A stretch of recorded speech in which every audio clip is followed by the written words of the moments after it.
સરખેજ વિસ્તારમાં એક યુવકે પિતા પુત્રના ત્રાસથી કંટાળીને આપઘાત કર્યો હોવાની ઘટના સામે આવી છે।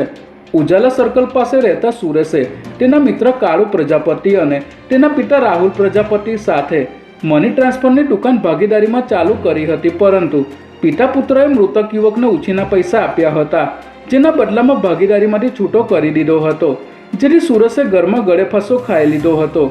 યુવકે વોટ્સએપમાં આપઘાત માટે જવાબદાર વ્યક્તિનો ફોટો મૂકી વેજલપુરના ધારાસભ્ય અમિત ઠાકર પાસે ન્યાયની માંગણી કરી છે। ત્યારે સરખેજ પોલીસે આરોપી પિતા પુત્ર સામે ગુનો નોંધી આગળની તપાસ શરૂ કરી છે।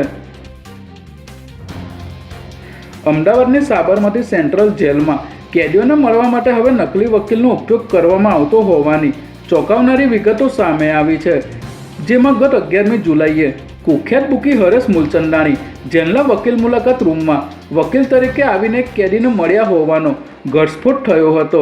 નાના ચિલોડા વિસ્તારમાં રહેતા હરેશ મૂલચંદાણી વિરુદ્ધ સ્ટેટ મોનિટરિંગ સેલ દ્વારા ક્રિકેટ સટ્ટાનો ગુનો દાખલ કરાયો હતો। ત્યારે હરેશ મૂલચંદાણી સાબરમતી સેન્ટ્રલ જેલમાં વકીલ તરીકેની ઓળખ આપીને આવ્યો હોવાનું અને તેણે કેદી સાથે મુલાકાત કરી હોવાનું સામે આવતા ચકચાર મચી જવા પામી છે।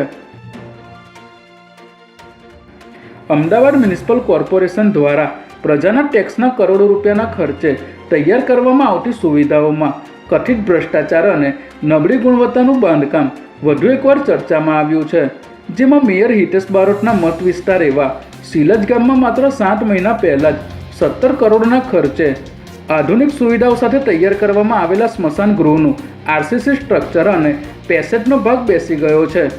જમીન ધસી જવાને કારણે ત્યાં મોટો ભૂવો પડી ગયો છે। ત્યારે સમગ્ર મામલે કોન્ટ્રાક્ટર અને જવાબદાર અધિકારીઓ સામે કડક પગલાં લેવાય તેવી માંગ ઉઠવા પામી છે।